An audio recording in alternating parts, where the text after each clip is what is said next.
কবরের মাটি দুই পার্শ্ব থেকে সজোরে চাপ দাও। চাপের কারণে বেঈমান নাফরমানের পাজরের হাড় চুরমার হয়ে যাবে। কবরে জাহান্নামের আগুন প্রজ্বলন করা হবে। একটা নয়, দুটো নয়, 70টার থেকে 99টা সাপ। নবীজি বলেন কত বিশাল বিষাক্ত সাপ, একটা নিঃশ্বাস যদি জমিনে দিত সব ফসল নষ্ট হয়ে যেত। এরে নবীর উম্মতের দল, সূর্যের গরম সহ্য করতে পারি না, জাহান্নামের গরম কিভাবে সহ্য করবা রে মুমিন? একটা চিমটি কাটলে ব্যথা পাই, সইতে পারি না। ফেরেশতাদের ওই ব্যথাঘাত কেমন করে সহ্য করে নিবারে মুমিন ভাই? আল্লাহর দরবারে তওবা করো। এই লকডাউন আমাদের জন্য পরীক্ষা, গুনাহের কারণে আছে। আল্লাহর দরবারে বিনয়ের সাথে তওবা করো, হে আল্লাহ এই জমিনে আমার মতো গুনাহগার কেউ নাই। আমার গুনার কারণে আমার সন্তানেরা কষ্ট পায়, আমার গুনার কারণে আমার মা বাবা কষ্ট পায়, আমার গুনার কারণে এলাকার মানুষ, সমাজের মানুষ কষ্ট পায়। আয় আল্লাহ, আমি শয়তানের ধোঁকায় পড়ে গুনাহ করেছি, মেহেরবানি করে আমাকে মাফ করে দেন। আজকে থেকে নামাজ ছাড়বো না, বেপরদায় চলবো না, নবীজির সুন্নতের বিপরীত চলবো না, মা বাবাকে কষ্ট দিব না, সহিভাবে কোরআন তেলাওয়াত করব, 5 ওয়াক্ত নামাজ আমি আদায় করব। ও দয়ার মালিক, আজকে থেকে আমি তওবা করে নিলাম, আর আমি গুনাহের কাছেও যাব না। এরে আল্লাহর বান্দা, তুমি আমি কি পরিমাণ অপরাধ করেছি? চোখ দুইটা বন্ধ করে একটু পেছনের জীবনের দিয়ে তাকাও, মনে হয় যেন এই ময়দানে আমার মতো অপরাধী গুনাহগার আর কেউ নাই। আল্লাহ বলেন, এরে গোলাম, এই গুনার খবর যদি আমার আত্মীয় কেউ জানতো, আমাকে ঘৃণা করে তাড়ায় দিত। আল্লাহ বলেন, এরে গোলাম, আমি জানার পরও তোমাকে তাড়ায় দেই নাই। আমি আল্লাহ তোমার উপরে বেজার না, আমি আল্লাহ তোমাকে মোহাব্বতের নজরে তওবার হতে ডাকতেছি। আমি আল্লাহ প্রতি রাত প্রথম আসমানে এসে ডাকি, ও বান্দা কার কি দরকার? আমি আল্লাহর দরবারে চাও। অতি গভীর হয় রজনী যখন, নীরবে প্রভুর নাম জপিও তখন। প্রভুর করুণা যদি পাইবারে চাও, গভীর রাতে উঠে প্রভুর গুণগান গাও। ওই গভীর রাতে আল্লাহকে আল্লাহ বলে ডাকো। এরে নবীর আশিক, এমন একজন নবী, এমন একজন সাহাবী জমিনের মধ্যে পাবেন না যারা বেশি আমল করলেন, নামাজ পড়লেন, এরপরও কান্না করেন নাই। যত আল্লাহওয়ালার ইতিহাস আপনারা শুনেন, একজন আল্লাহর ওলি পাবেন না যে কান্না করে নাই, অথচ তাদের আমল বেশি, কান্না বেশি, জিকির বেশি, তেলাওয়াত বেশি। আর আপনার আমার তো কোনো আমলই করি না, যাও করি তা মানুষকে দেখানোর জন্য। আপনার আমার নামাজ তো নামাজের মতোই হয় না, এরপরও কি পরিমাণ কান্না দরকার, অথচ চোখে পানি নাই। কেউ যদি কান্না করে আমরা হাসি তামাশা করি, ঠাট্টা করি, অথচ আল্লাহ বলেন বেশি বেশি কান্না কর, নবী বলেন বেশি বেশি কান্না করো। এক ফোঁটা চোখের পানি যদি ফেলতে পারো, আল্লাহর নবী বলেন জাহান্নামের আগুন হারাম হয়ে যাবে। অতএব কান্না যদি না আসে, আল্লাহর কাছে তৌফিক চাও, হে আল্লাহ কান্নাওয়ালা চক্ষু দান করে। আয় আল্লাহ, আপনি আমাকে মাফ করে দেন, আমি আর অপরাধ করব না, আর জীবনে মা বাবাকে কষ্ট দিব না। আমার হাত গুনার কারণে না পাক, আমার গুনার কারণে চোখ না পাক, আমার গুনাহের কারণে জিহ্বা না পাক, আমার গুনাহের কারণে আমার অন্তর না পাক। ও আল্লাহ, আপনি জানেন আর কেউ জানে না। আজ আমি আপনার কাছেই ক্ষমা চাইতেছি, মেহেরবানি করে আমাকে মাফ করে দেন। আর গলায় ছুরি আসলেও নামাজ ছাড়বো না। আল্লাহর কাছে তওবা করো, হেদায়েত চাও। কয়দিন আর দুনিয়াতে বাঁচবো, কোন দিন মরণের ডাক এসে যাবে বলা যায় না। আল্লাহর কাছে তওবা করো, আল্লাহ জীবন থাকতে আর কোনোদিন নামাজ ছাড়বো না, নবীর সুন্নাত ছাড়বো না। ও আল্লাহ, আমাদের সবাইকে আপনার মোহাব্বত নিয়ে নবীর তরিকায় চলার মতো তৌফিক দান করেন। আলহামদুলিল্লাহিল্লাযী জাআলা আশ-শামসা ওয়াল কামারা বিহিসবান ওয়ান নাজমা ওয়াশ-শাজারা ইয়াসজুদান ওয়া ফাদ্দালা জামান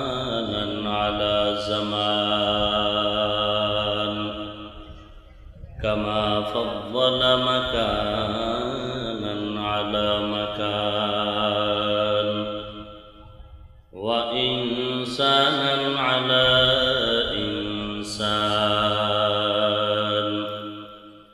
ونشهد أن لا إله إلا الله وحده لا شريك له لا ضد له ولا ند له ولا مثل له ونشهد أن سيدنا وسندنا وحبيب ربنا وطبيبنا وطبيب قلوبنا ومولانا محمدا عبده ورسوله صلى الله تعالى عليه وعلى آله وأصحابه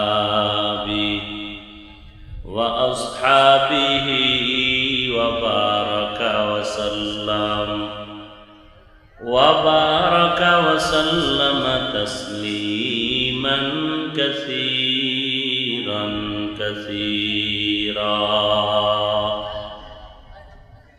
الذي أرسله الله تعالى بالحق بشيرا ونذيرا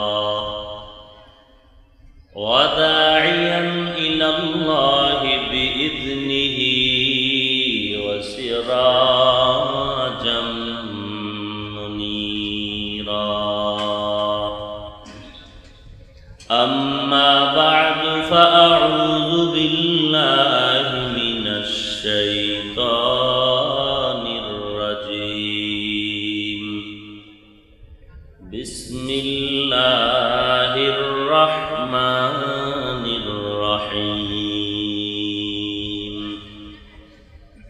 يا أيها الذين آمنوا اتقوا الله وقولوا قولا سديدا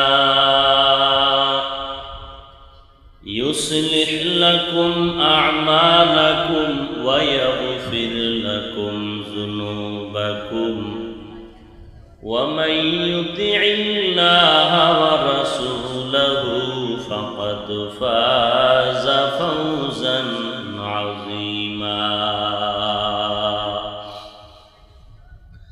وقال النبي صلى الله عليه وآله وسلم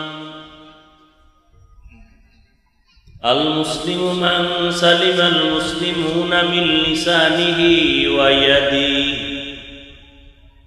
أو كما قال النبي عليه الصلاة والسلام صدق الله مولانا العظيم وصدق رسوله النبي الأمي الكريم ونحن على ذلك من الشاهدين والشاكرين والذاكرين والحمد لله رب العالمين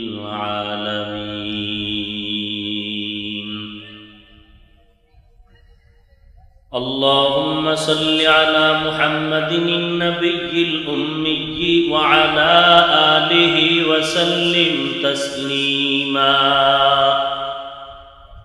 سبحانك لا علم لنا إلا ما علمتنا إنك أنت العليم الحكيم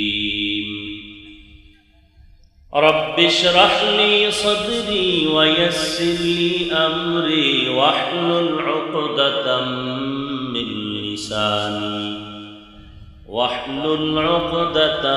من لساني يفقه قولي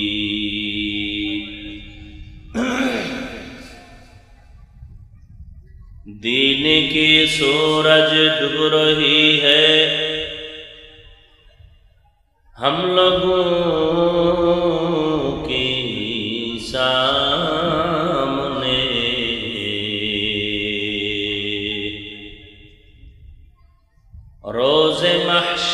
क्या जवाब है मुस्तफा के सामने, रोज़े महशर क्या जवाब है मुस्तफा के सामने। এই को कमाओ वॉल्यूम दो। मुहम्मद ने आकर कुफर को मिटाया,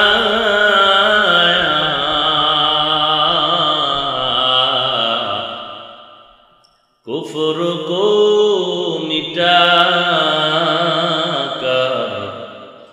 सदाकत बताया, कुफर को मिटाकर सदाकत बताया। পিছনে না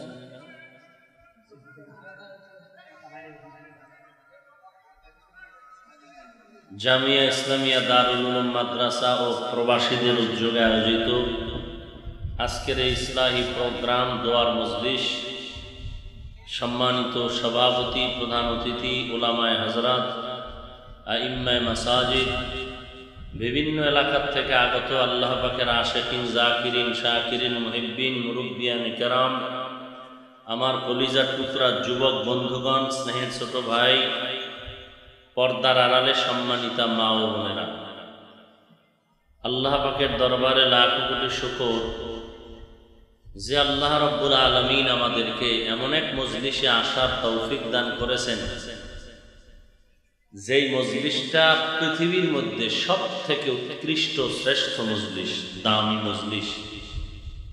কেমন দামি?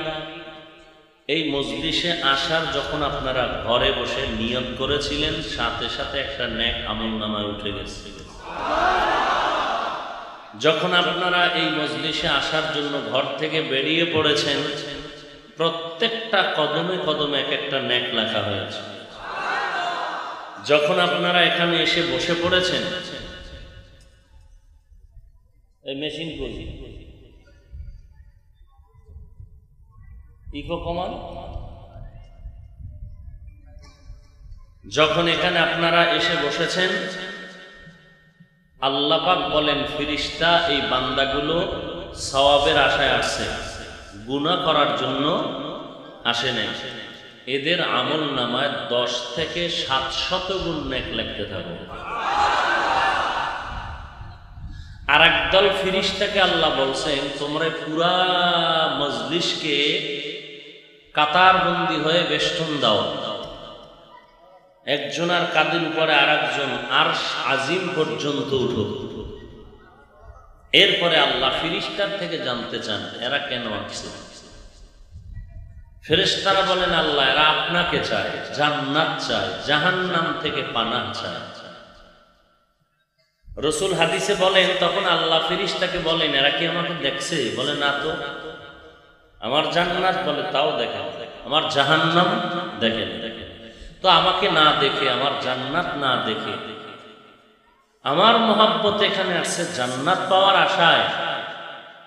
ফেরেশতা তোমরা সবাই সাক্ষী, আমি সকলকে মাফ করে দিলাম।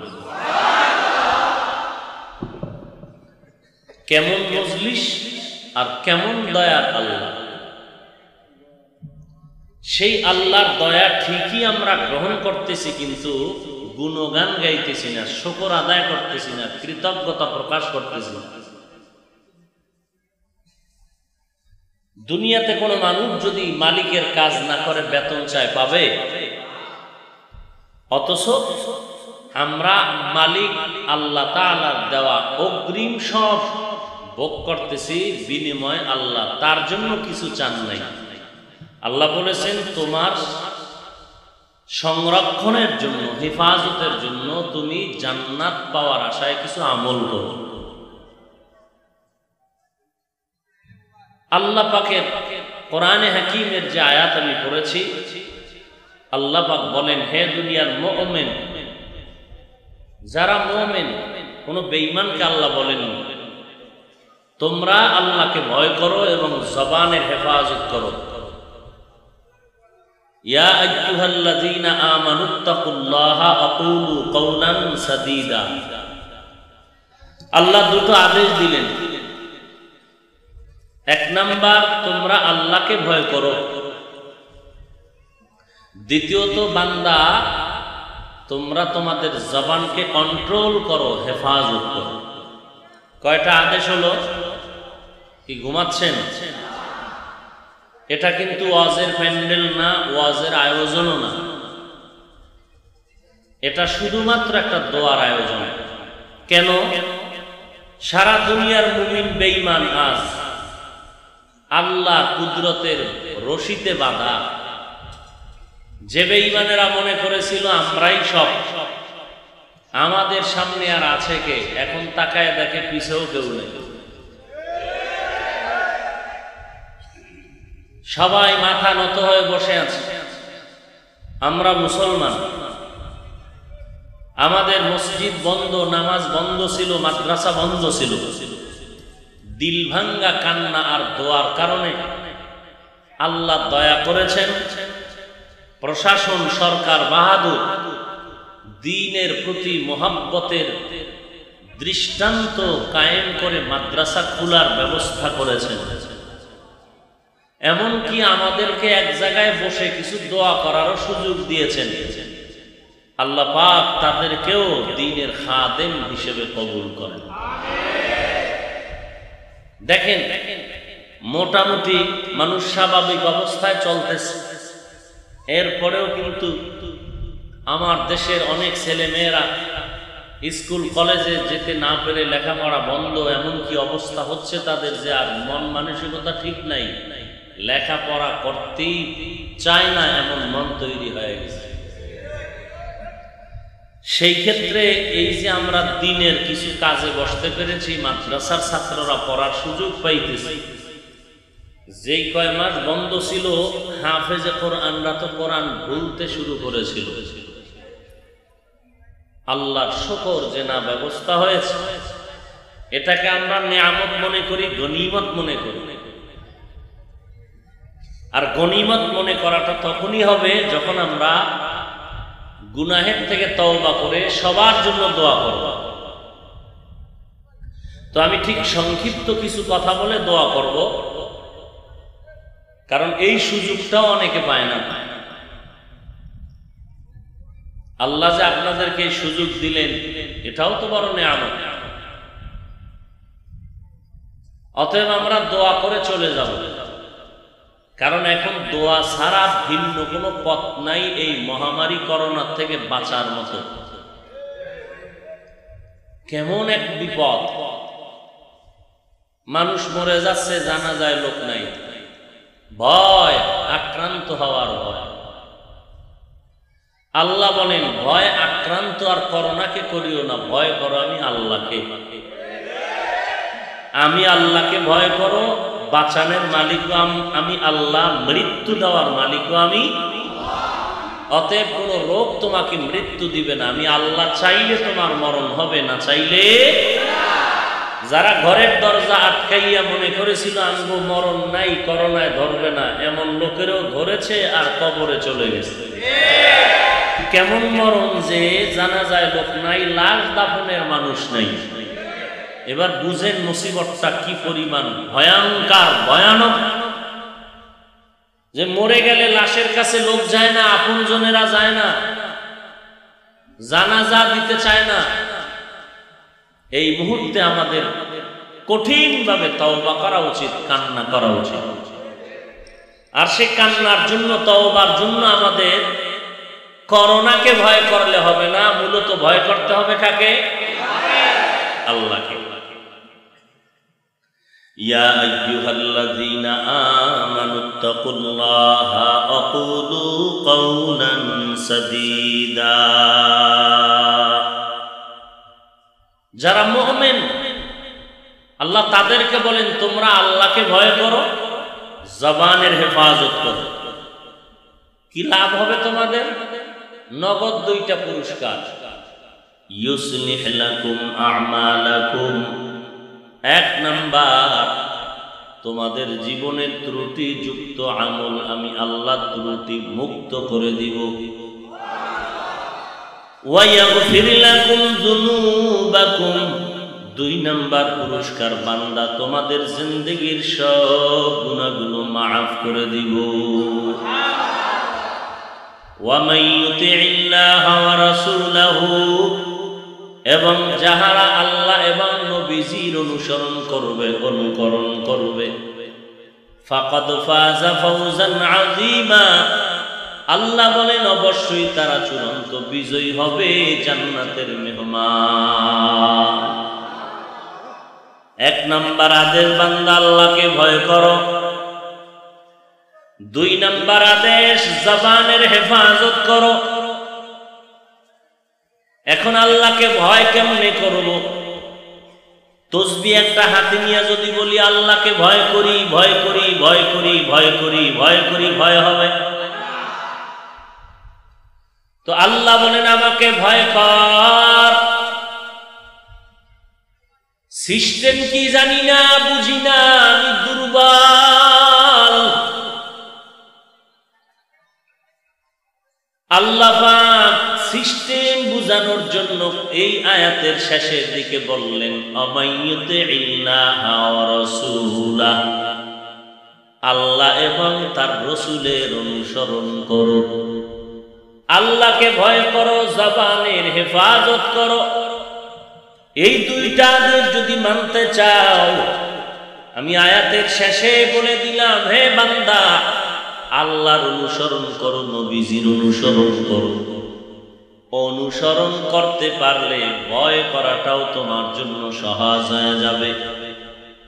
নবীজির অনুকরণ করো, আল্লাহর অনুকরণ করো, আল্লাহর আনুগত্য করো, নবীর আনুগত্য করলেই ভয় করা শিখে ফেলবা, ভয় করা হয়ে যাবে।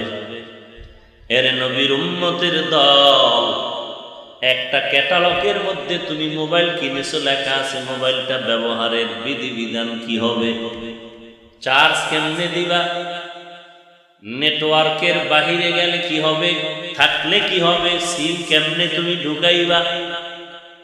ওরে বান্দা, তুমি শুধু ক্যাটালগ দেখলে বুঝবা না।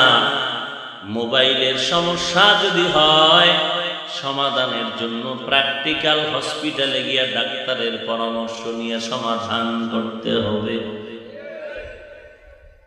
এরে নবীর আশিক উম্মতের দল, আল্লাহ বলেন আমাকে ভয় করো, জবানের হেফাজত করো। কেমনে করবা? বলে আল্লাহর অনুসরণ করো, অনুকরণ করো, নবীজির অনুকরণ করো। এখন অনুকরণ কেমনে করা যায়? বলে অনুকরণ করার জন্য তো দেখিয়া দেখিয়া অনুকরণ করতে হয়, গোপন ভাবে গাইবী ভাবে অনুকরণ করা যায়। আমি যদি বলি ভাই, কাউকে যদি বলি ওরে ভাই, পাকিস্তানের মুফতি তাকি ওসমানী দামাত বারাকাতুহুমের অনুসরণ তুমি করে চলবা। বলে কেমনে? বলে কেমনে বুঝি না, করবা। বলে এটা বললেই তো হবে না, কেমনে তো আমারে দেখায় দিতে হবে, বুঝাই দিতে হবে। আল্লাহ পাক বলেন আমার অনুসরণ করো, রসুলের অনুসরণ করো। কেমনে করবা? দেখিয়া দেখিয়া করা লাগে, গোপনে আর গাইবী ভাবে করা যায় না। করলেও তা পারফেক্ট হয় না, পরিপূর্ণ হয় না, যথাযথ হয় না। আমি একটা জামা পরেছি, আমার মতো একজন একটা জামা বানায় পরলো, আমার মতো টুপি পরলো, জুতা পরলো, রুমাল লাগাইলো। লোকেরা তাকায় বলবে লোকটা কার অনুসরণ করলো? বলবে হাফিজুর রহমানের অনুসরণ করলো। বলে বুঝলি কেমনে? বলে তার মতো তার জামা, তার টুপি সমান, তার জুতার মতো তার জুতার কালার, তার রুমালের মতো রুমাল। তাহলে বোঝা গেল লোকটা তাকে দেখে দেখে অনুকরণ করেছে। যুবকের মাথার চুল কেটে যারা ইন্দুর আর বান্দর হয়েছে, যদি বলি ভাইজান তুমি কার অনুকরণ করেছো, পাশের থেকে একজন ব্যক্তি বলে জানেন না হুজুর, ক্রিকেট খেলোয়াড়ের অমুকের অনুকরণ করেছে। তাহলে দেখে দেখে অনুসরণ হয়, অনুকরণ হয়। এখন আল্লাহ বলেন আমার অনুসরণ করো, আমার অনুকরণ করো, রসুলের অনুকরণ করো। প্রশ্ন হলো ওই দয়ার মালিক আপনাকে তো দেখা যায় না, দেখলে না আপনার অনুসরণ করব, না দেখলে কেমনে করুন? আল্লাহ তার জবাব দেয়, কুল ইন কুনতুম তুহিব্বুনাল্লাহ ফাত্তাবিউনি ইউহিব্বুকুমুল্লাহ। ও নবী জানায় দেন, যারা আমি আল্লাহকে ভালোবাসতে চাই, আমি আল্লাহকে মোহাব্বত করতে চাই, আমি আল্লাহকে মানতে চাই, তারা যেন আপনি নবীকে মানে। আপনি নবীকে মানলেই আমি আল্লাহকে মানা হয়ে যাবে। তাহলে আল্লাহ যে বললেন আমার অনুকরণ করো, আমাকে মানো, দেখিয়া মানা লাগবে, অনুকরণ করা লাগবে। এখন আল্লাহরে দেখি না, মানবো কি করে? আল্লাহ একটা জবাব দিলেন, কি? আমার নবীকে মানো, নবীরে দেখা অনুসরণ করো, তো আমি আল্লাহর অনুসরণ হয়ে যাবে। তাহলে নবীকে দেখা অনুসরণ করলে আল্লাহর অনুসরণ হয়ে যাবে। সাহাবায়ে কেরাম তো করে ফেলেছেন, কপাল ভালো, কিন্তু আমগো কপাল পোড়া। কারণ আমরা তো আল্লাহরও পাই নাই, নবীরও পাই নাই। আমরা কি করি? নবীজিরে দেখলে না অনুসরণ করতে পারতাম, নবীর তো আমরা দেখতে পারি নাই। নাকি আপনারা দেখতে পারেন? কেন আপনাকে ওই নদীর পারে নবী আইয়ে না মাঝে মাঝে? আরে ভাই কথা বলেন, সুস্থতার সাথে কথা বলেন, আদবের সাথে বলেন, হাসির কথা না, বহু বুঝার কথা। নবী আপনাদের এই সমস্ত মাঝে মাঝে যে অনুষ্ঠান হয়, নবী আসেন? অনেকে তো বলে যে নবী স্টেজে এসে বসে, নবীর জন্য একটা চেয়ার রাখা হয়। ওরে আমার মদিনার নবী যদি এই প্যান্ডেলে হাজির হয়, আর আমার নবীরে হাজির কইয়া আমি যদি চিল্লাইয়া বয়ান করি, আমার মতো বেঈমান আর কেউ না। লিকুল্লি শাইইন জিনাতুন ফিল ওয়ারা ওয়া জিনাতুল মারই তামামিল আদাবি আজ খুদা খাহিমে তৌফিকে আদব বেআদব মাহরুমে গাশত আজ ফজলেরা। প্রত্যেকটা জিনিসের একটা সৌন্দর্য আছে। আল্লাহর ওলি বলেন মানুষের সৌন্দর্য হলো আদবের মধ্যে, যার আদব নাই ওটা মানুষ নামের কলঙ্ক। আর মানুষটা মূর্খ, দুর্বল, গরীব, কিন্তু তার চলাফেরা দরমিয়ানি হালাতে আছে, মিডিয়াম হালাতে চলাফেরা, কোনো উল্টা পাল্টা কথা নাই।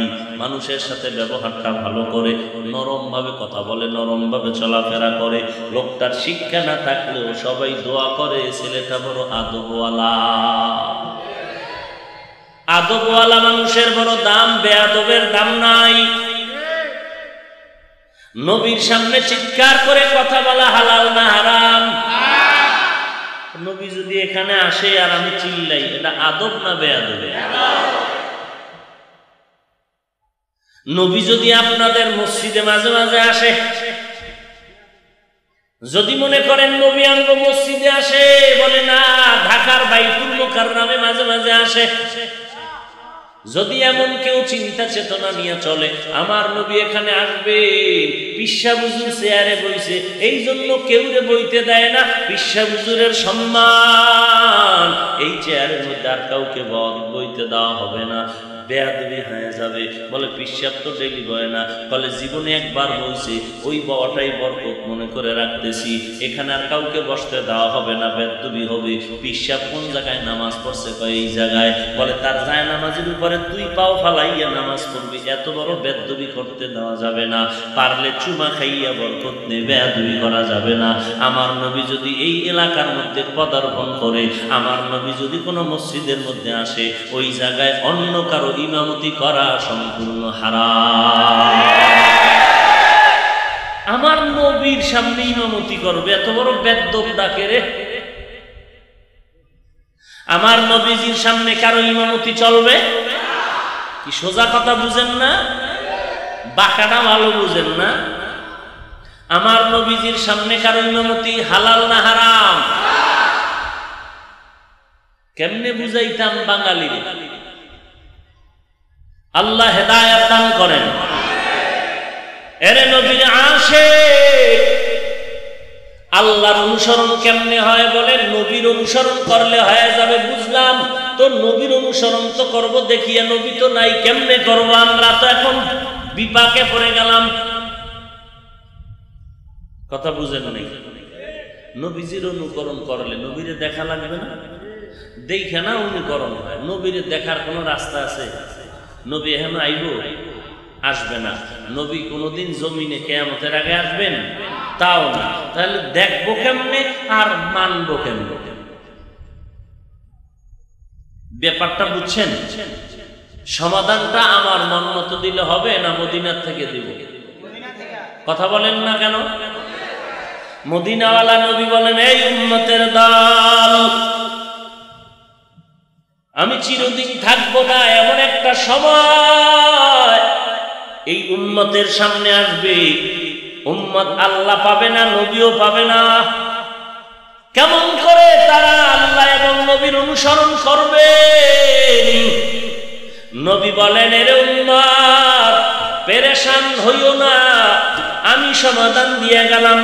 আখিরি নবী সমাধান দিলাম, আখিরি সমাধান। আমি নবীও আখিরি, সমাধানও আখিরি, নতুন কোন সমাধান আর আমি নবীও শেষ, আমার সমাধানও কি শেষ? নতুন কারো সমাধান লাগবে? আমি নবী সমাধান দিয়ে গেলাম, ভালো করে কপালে লিখে রাখ। এই কিয়ামত পর্যন্ত আনেওয়ালা উম্মত, আমি নবী একটা চিরস্থায়ী সমাধান দিয়ে গেলাম। তোমরা আমি নবীকে যারা পাইবা না, আমার অনুসরণ কেমনে করবা? আমি একদল বাহিনী রাইখা গেলাম, এদের অনুসরণ যদি করো, আমি নবীজির অনুসরণ হয়ে যাবে। আল্লাহ কয়, আমার রসুলের অনুসরণ করলে আমারটা হয়ে যাবে। থাকবো না, আমি একদল বাহিনী রেখে গেলাম, ওই বাহিনীর অনুসরণ যদি করো, আমি নবীর অনুসরণ হয়ে যাবে। আর আমি নবীর অনুসরণ করলে আল্লাহটাও হয়ে যাবে। আল্লাহর অনুসরণ হয়ে গেলে বিনা হিসেবে জান্নাত। কি নাউজুবিল্লাহ? এরে নবীর আশিক, বুঝে না, বুঝার চেষ্টাও করে, বুঝার চেষ্টাও করে। এই যে এক গজবের মোবাইল লইয়া বইছে, কি বলা হচ্ছে খবর নাই, ওই কানে খালি বাড়ি লাগতেছে, মোবাইল নিয়ে ব্যস্ত। এই মোবাইলের গজবে জীবন শেষ, যৌবন শেষ, চোখের পাওয়ার নাই, কিচ্ছু নাই, সব ধ্বংস হয়ে গেল আজকে এই গজবের কারণে। এই করোনা, এই গুনাহের কারণে। কি এরপরও তওবা করলি না রে যুবক? আর কয়দিন? ডানে বামে একটু তাকায় দেখ, তোমার আমার মতো কত যুবক কবরবাসী হয়ে গেল। তোমার 40 বছর, 30 বছর, 26 বছর বয়স, এই বয়সের মধ্যে বলো তোমার কত বন্ধু বান্ধব ছিল, আজকে নাই। খেলার মাঠের বন্ধু বান্ধব ছিল, আজ নাই। লেখাপড়ার টেবিলে বন্ধু বান্ধব ছিল, অনেকেই নাই। কর্মজীবনের বন্ধু ছিল অনেক, তোমার আজ নাই। এমন একটা দিন খবর আসবে তুমিও নাই। মা কাঁদবে, জবাব আর দিতে পারবা না রে সন্তান। ওই মাকেও তুমি এখন ধমক দাও। মা কয়, বাবা মোবাইলটা বন্ধ করিয়ে একটু ঘুমা। সন্তান মায়েরে এমন ধমক দেয়, যেই ধমক আমার আব্বা জানো আম্মা জানের দেয় নাই। আব্বা জানো আম্মাকে এমন ধমক দেয় নাই। এই কপাল পরা সন্তান মোবাইলের কারণে মাকে যেই ধমক দিয়েছে, যদি দিয়া থাকো মা বেঁচে থাকলে পায়ে ধরে ক্ষমা নেই, নাই তোর কপালে কঠিন কঠিন বিপদ আছে, কপালে কঠিন বিপদ লেখা রাখ। আমার কথা মিথ্যা হইতে পারে, আল্লাহর কথা মিথ্যা হবে? কপালে লেখা রাখ।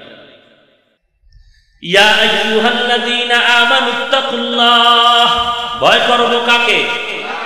আর কাউকে? আল্লাহকে ভয় করবে, আর জবানের হেফাজত করবেন। আল্লাহর ভয় নিয়ে যদি চলেন, আল্লাহ পাক কুদরতি ভাবে আপনাকে হেদায়েতের পথ দেখায় দিবে। ভণ্ডরা আপনাকে, মূর্খ হলেও ভণ্ড আপনাকে ভয় পাবে। আপনি মূর্খ, এরপরও ভণ্ড, অনেক সেনা শূন্য আছে, কিন্তু আপনাকে ভয় পাবে। কারণ আপনি ভয় পান কাকে? হরকে দারত খৌফে হক দর দিল মাদাম, জন্নাতুল মাওয়া দেহত রামকাম, জুজবা হকচি জে মখাজ ইনসুজা, ফজলে উআমস্তে দরজুন লা জাহা। এরে আল্লাহর গোলাম ও যুবক, কয়দিন আর যৌবনের বাহাদুরি করবা? এক সময় তুমি ছিলা ক্লাস 5 এর ছাত্র, তোমার তখন গালটা ছিল পরিষ্কার। কোন দিন তোমার গালে দাড়ি গজাইলো তুমি আমি কেউ টের পাই নাই। কোন দিন আবার গালের দাড়িটা একটু সাদা সাদা হয়ে গেল, টের পাই নাই। এরে যুবক, তোর আব্বার দিয়ে তাকায় দেখ, তোর দাদার দিয়ে তাকায় দেখ, তারাও কিন্তু তোমার আমার মতো যুবক ছিল, আজকে লাঠি ছাড়া চলতে পারে না। ও আল্লাহর বান্দা, কিসের ধান্দায় পড়েছো? কিসের ধান্দায় পড়েছো? লঞ্চ ডুবিয়া কত মানুষ মরে গেল, গাড়ির অ্যাক্সিডেন্ট হয়ে কত মানুষ, কত যুবক চলে গেল। ঘরের বিছানায় ঘুমাইলো, সকালবেলা ঘুম থেকে মা উঠা দেখে মরা লাশ হয়ে গেল। এরে আমার কলিজার টুকরা যুবক ভাই, আমি বলি না তুমি আমার মতো টুপিদারি রেখে একজন বড় হুজুর হইয়া যাও, স্কুল বাদ দাও, কলেজ বাদ দাও, ভার্সিটিতে লেখাপড়া লাগবে না। আল্লাহর কসম করে বলি, এই কথা আমি একবারও বলতে চাই না। বরং আমি যুবকদের বলবো, এ যুবক, স্কুলে পড়ো, ছাড়বি না। কলেজে আসো, থাক, ওখান থেকে বের হবি না। ভার্সিটিতে পড়ো, পড়, ওখান থেকে বাইর হইয়া আমাদের মতো হওয়ার দরকার নাই। আমার অনুরোধ থাকলো, স্কুল কলেজে পড়িয়া ইংরেজি, অঙ্ক, বাংলা, ইতিহাস, ভূগোল পড়িয়া 5 ওয়াক্ত নামাজটা ঠিক মতো আদায় কর। আলেম ওলামাদের মোহাব্বত নিয়ে দোয়া নিয়ে চল, মা বাবার দোয়া নিয়ে চল, নামাজ পড়। আর কোনো আমল বেআমলওয়ালা গান্দাখোর নেশাখোরের বন্ধু বানাইয়া চলিস না রে বাবা। ইনশাআল্লাহ আমার কলিজা দিয়া দোয়া করব, সব আলেমরা দোয়া করবে। তুই স্কুলে পড়িয়া একদিন তুই ডাক্তার হবি, ডক্টর হবি, ইঞ্জিনিয়ার হবি। তোর মতো ডাক্তার, ইঞ্জিনিয়ার, তোর মতো একজন স্কুল কলেজে পড়ুয়া ছাত্র এক সময় দেশের প্রশাসনের লাইনে ডিসিএসপি, আইজি হবি। তোর মতো বান্দা, নামাজি বান্দাটা ওই যখন এসপি, ডিসি হইয়া জায়গায় বসবি, তখন তুই দেশের যেমন উপকার করবি, ইসলামেরও তেমন উপকার করবি। ইসলামের উপকার ডাইরেক্ট যদি করতে না পারো বেঈমানের কারণে, অন্তত এতটুকু বিশ্বাস আছে, তুই যেহেতু নামাজ পড়তেছ, তোর দ্বারা ইসলামের ক্ষতি এদেশে হবে না।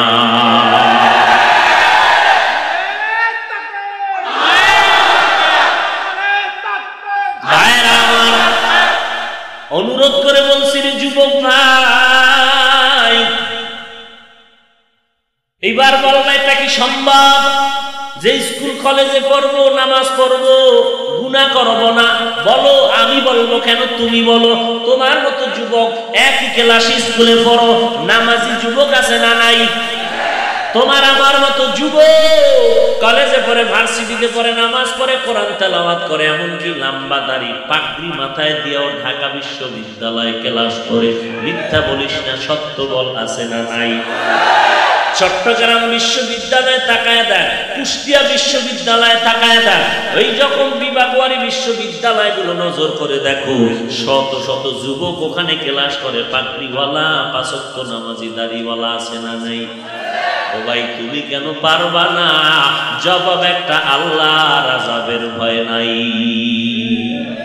ওই যুবকের যতই বুঝাও, ও যুবক তুমি তো কলেজে পড়ো, তুমি তো আমগো ক্লাসে পড়ো, তুমি তো হুজুর না, তুমি তো আলেম না, তো চলো আমরা একটু রমনা পার্কে মেয়েদের সাথে আড্ডা করে আসি। তোমরা সবাই যদি যাও, তোমার ক্লাসের ওই নামাজি যুবক বলবে আমার অসুস্থতা আছে, আমি বড় সমস্যা, আমি যেতে পারবো না। যদি তোরা রাগ করো তখন এমন একটা ওজর দিয়া চলে যাবে, উদ্দেশ্য ওর মা অসুস্থ না, উদ্দেশ্য ওর অন্তর বড় অসুস্থ। কারণ ও এমন আল্লাহর ইবাদত করিয়া মজা পাইছে, এখন মনে করে ওই গুনাহগার, ওই গুনার আড্ডায় যদি আমি যাই, মনে হয় না জানি আল্লাহর গজব আমার উপরে পড়ে যায়। কার ভয়? ও যুবক, ব্যবসা করো, চাকরি করো, যা করো, 5 ওয়াক্ত নামাজ পড়তে বাধা নাই। একটু চিন্তা করো, বালিশে মাথাটা লাগায় যখন ঘুমাও, বাতি নিবাইয়া দাও, 1 মিনিট চিন্তা করো, আসিলা কই, আসো কই, যাইবা কই। তোমার হায়াত আর কতদিন বাকি জানা নাই। এই জীবনে কত যুবক বন্ধুর জানাজার নামাজের ইমামতি করলাম, কবরে রাখলাম। কত বন্ধু ছিল, আড্ডা দিতাম, আজকে অনেকের খবরও জানি না, মোবাইলও নাই, কোথায় আছে তাও জানি না, দুনিয়াতে আছে নাকি মারা গেছে তাও জানি না।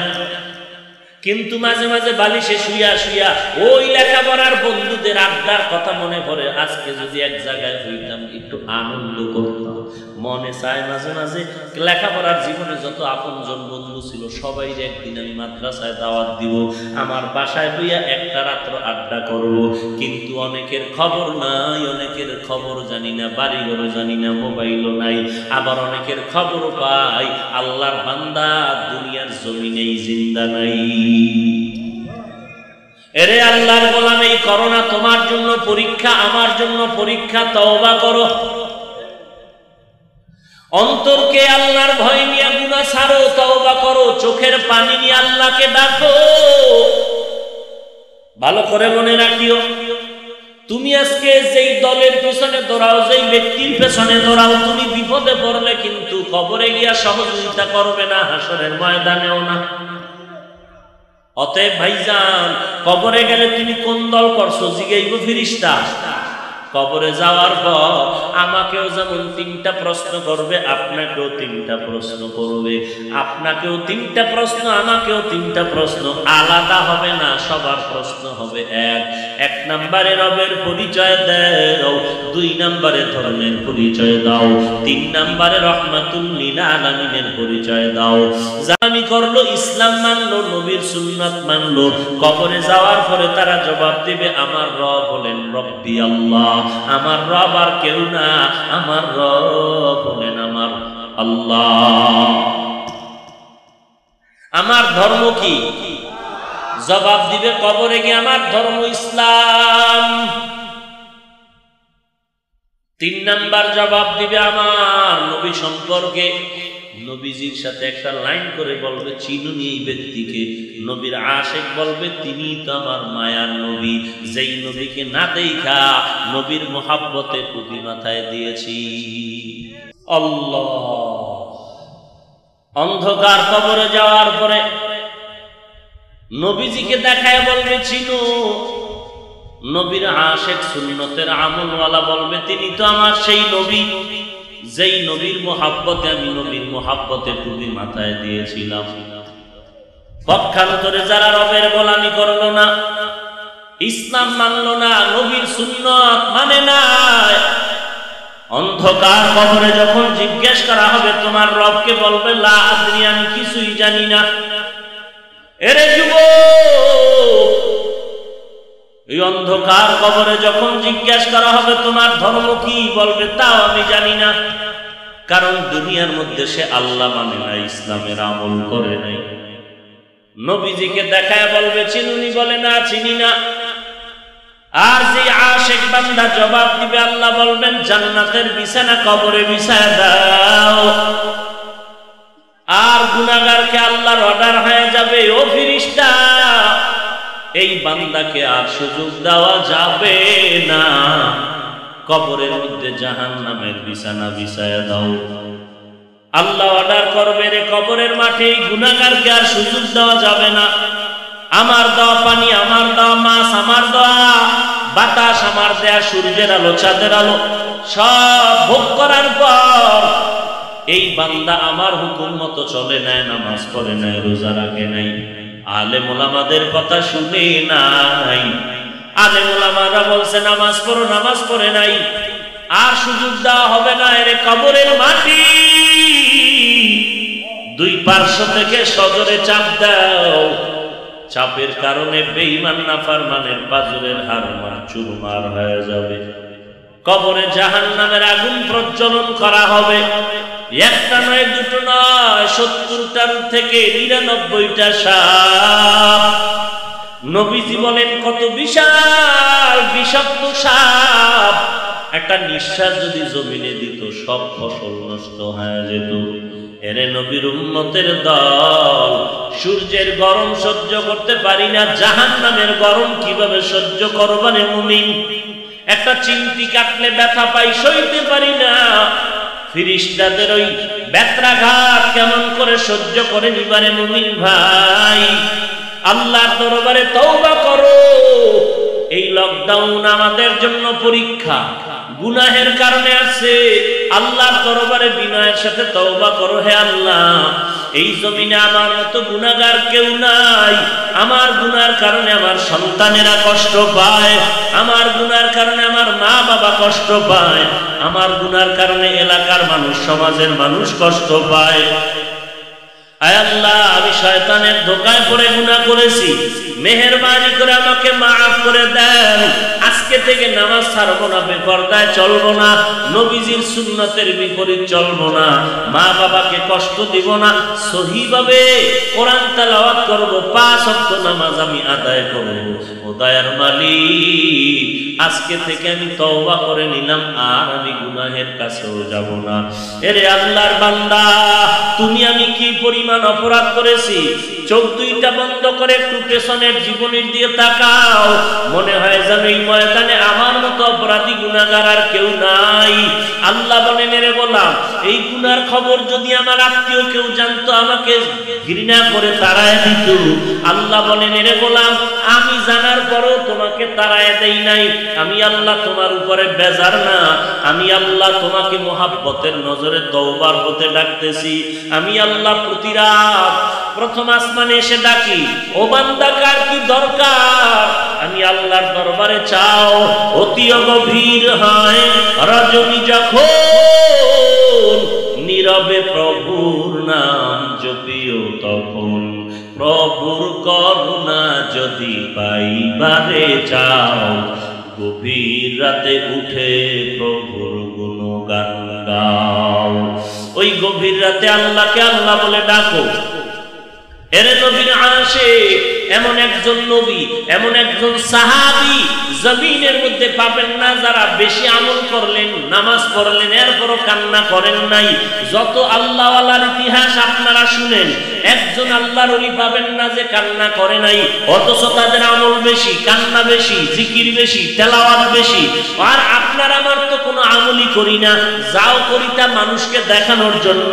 আপনার আমার নামাজ তো নামাজের মতোই হয় না, এরপরও কি পরিমাণ কান্না দরকার, অথচ চোখে পানি নাই। কেউ যদি কান্না করে আমরা হাসি তামাশা করি, ঠাট্টা করি, অথচ আল্লাহ বলেন বেশি বেশি কান্না কর, নবী বলেন বেশি বেশি কান্না করো। এক ফোঁটা চোখের পানি যদি ফেলতে পারো, আল্লাহর নবী বলেন জাহান্নামের আগুন হারাম হয়ে যাবে। অতএব কান্না যদি না আসে, আল্লাহর কাছে তৌফিক চাও, হে আল্লাহ কান্নাওয়ালা চক্ষু দান করে। আয় আল্লাহ, আপনি আমাকে মাফ করে দেন, আমি আর অপরাধ করব না, আর জীবনে মা বাবাকে কষ্ট দিব না। আমার হাত গুনার কারণে না পাক, আমার গুনার কারণে চোখ না পাক, আমার গুনাহের কারণে জিহ্বা না পাক, আমার গুনাহের কারণে আমার অন্তর না পাক। ও আল্লাহ, আপনি জানেন আর কেউ জানে না। আজ আমি আপনার কাছেই ক্ষমা চাইতেছি, মেহেরবানি করে আমাকে মাফ করে দেন। আর গলায় ছুরি আসলেও নামাজ ছাড়বো না। আল্লাহর কাছে তওবা করো, হেদায়েত চাও। কয়দিন আর দুনিয়াতে বাঁচবো, কোন দিন মরণের ডাক এসে যাবে বলা যায় না। আল্লাহর কাছে তওবা করো, আল্লাহ জীবন থাকতে আর কোনোদিন নামাজ ছাড়বো না, নবীর সুন্নাত ছাড়বো না।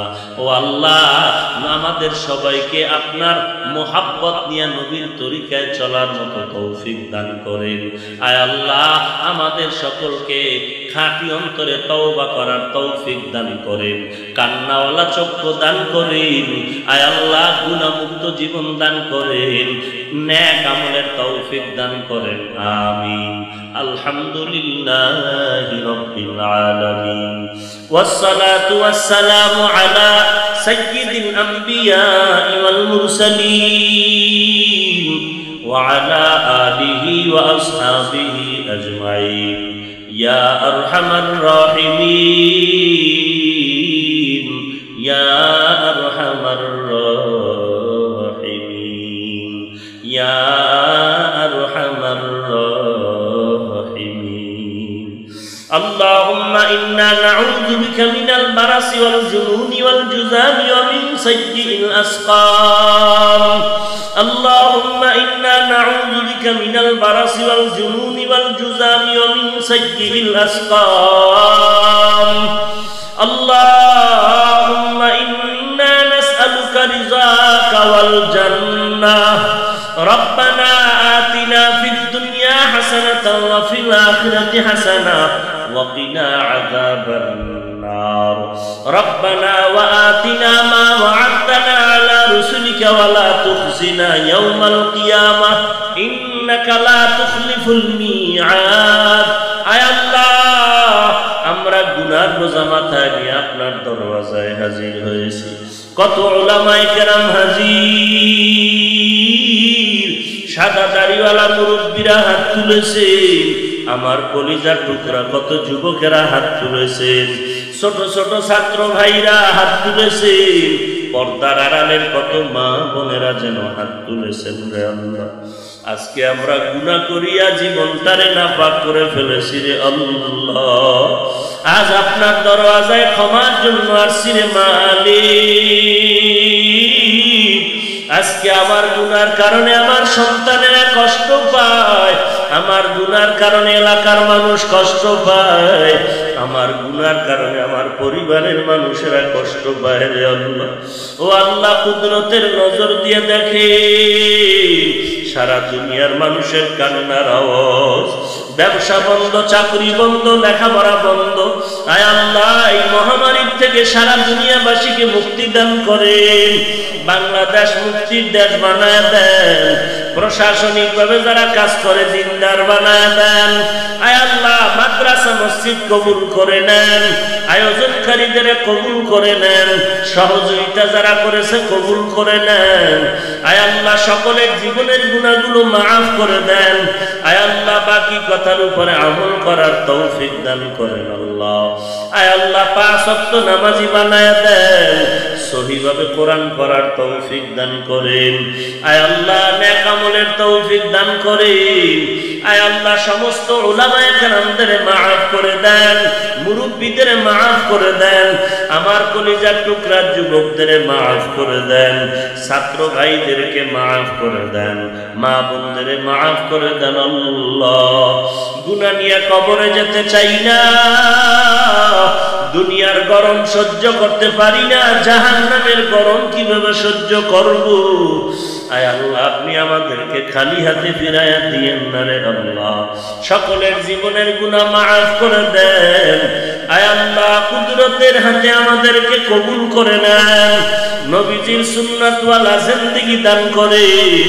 আয় আল্লাহ, সকলের দিলের ন্যায় আশা পূরণ করে দেন, মা বোনদের পর্দা নিশে আবেদা বানায় দেন, সকলের ছেলে সন্তান দিনদার বানায় দেন আল্লাহ।